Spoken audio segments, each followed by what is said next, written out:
The phone rings, a sound so ordinary, yet in this moment it carries the weight of 1,000 heartbreaks. It's the call no one ever wants to receive, the one that splits time into before and after. A loved one is gone. Life has changed forever. The world outside continues, unaware, but for those left behind, everything has stopped. Grief crashes in like a wave, sudden and disorienting. In this raw, vulnerable moment, practicalities intrude. Arrangements must be made, phone calls, paperwork, decisions, all while the heart is still trying to comprehend the loss. A funeral home is called.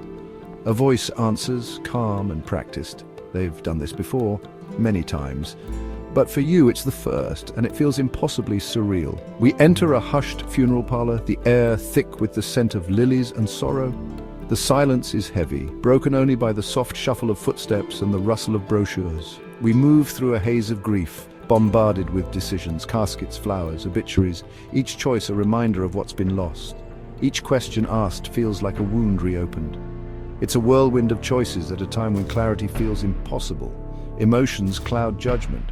The pressure to honor a life well lived weighs heavily on every decision, but beneath the surface of mourning, a transaction is taking place. Services are offered, prices quoted, packages explained. The language of grief is translated into the language of commerce. While we grapple with loss, the business of death quietly calculates its profit. Behind every condolence is a cost, behind every gesture of care, a line item on a bill. This is the uncomfortable reality of the funeral industry, where compassion meets capitalism, where grief is not only felt, but priced. Death, the great leveler, comes to us all. Regardless of age, culture or status, it is the one certainty that unites every human being. It is both feared and accepted, mourned and ritualized. Across continents and centuries, we have developed countless ways to honor the dead and comfort the living. It is a universal experience, shared by every culture, every community.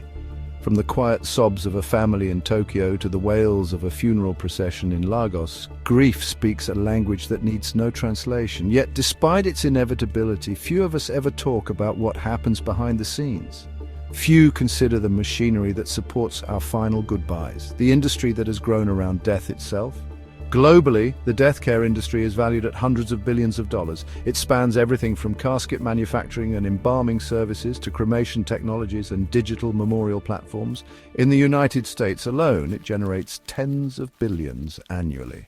With over 2.8 million deaths each year, the demand for services, from traditional burials to eco-friendly alternatives, continues to grow. This financial reality exists in stark contrast to the emotional turmoil of bereavement.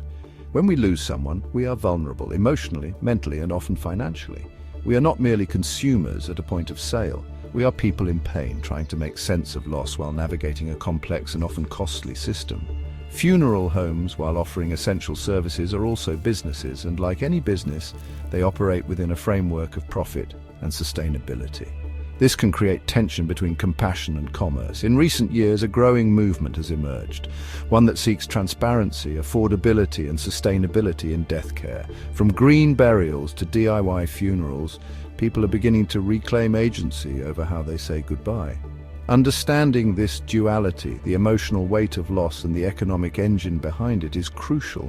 Only then can we begin to reshape the way we approach death, not just as an end, but as a deeply human experience that deserves both dignity and honesty. Historically, caring for the dead was a familial and communal act. Loved ones prepared the body, held vigils at home, and laid their loved one to rest.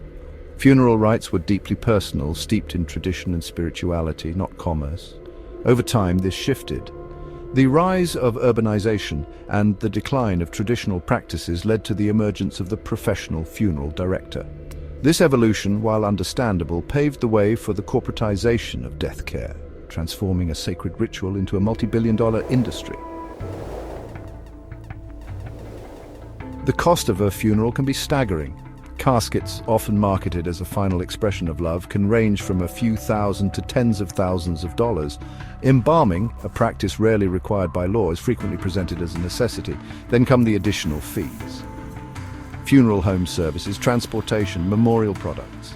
Each element adds to the mounting costs, leaving grieving families with hefty bills. at a time when financial concerns are the last thing they need. So the funeral industry is increasingly dominated by large corporations, with Service Corporation International, often known as SCI, leading the pack. SCI, a publicly traded company, owns and operates thousands of funeral homes and cemeteries across the globe. Their strategy is, well, pretty straightforward. Acquire independent funeral homes and often retain the local name to maintain a semblance of familiarity. This consolidation of power gives these corporations significant leverage, allowing them to dictate prices and limit consumer choice. The funeral industry operates within a rather unique ethical landscape. Its clientele are often emotionally vulnerable, reeling from loss and not really in a position to make clear-headed financial decisions. Sadly, this vulnerability becomes a point of exploitation. Upselling expensive products and services becomes a lot easier when consumers are in a heightened emotional state. Grief, it seems, has become a very, very lucrative business model. The pre-need market is, quite frankly, a booming segment of the funeral industry. It's a business model built on the promise of peace of mind, offering people the chance to plan and pay for their own funerals in advance. And for many, that idea is comforting.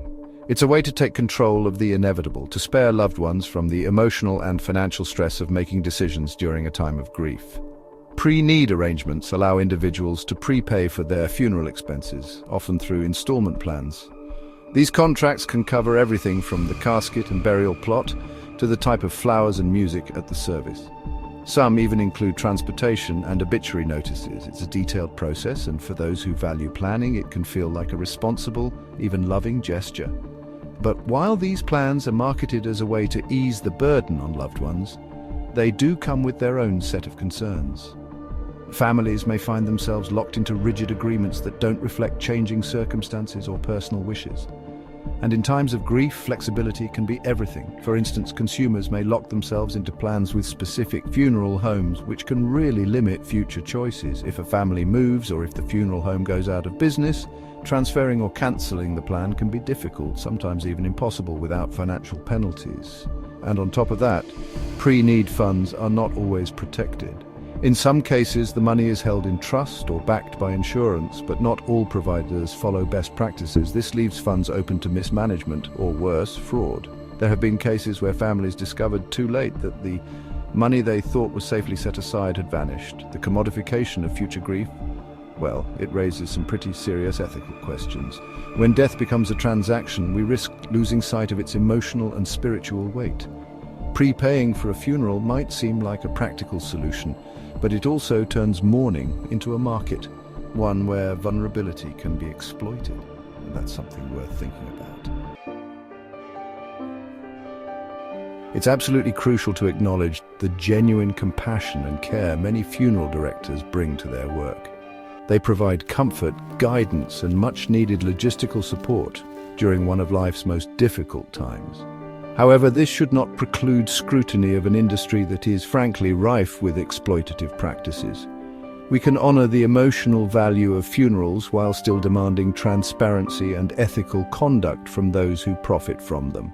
After all, saying goodbye to loved ones should never come at the cost of financial hardship or emotional manipulation. If this video got you thinking, you're going to love what's coming next. These videos dive even deeper into the tycoon stories. So hit that subscribe button and turn on the notification bell to stay ahead and never miss a moment.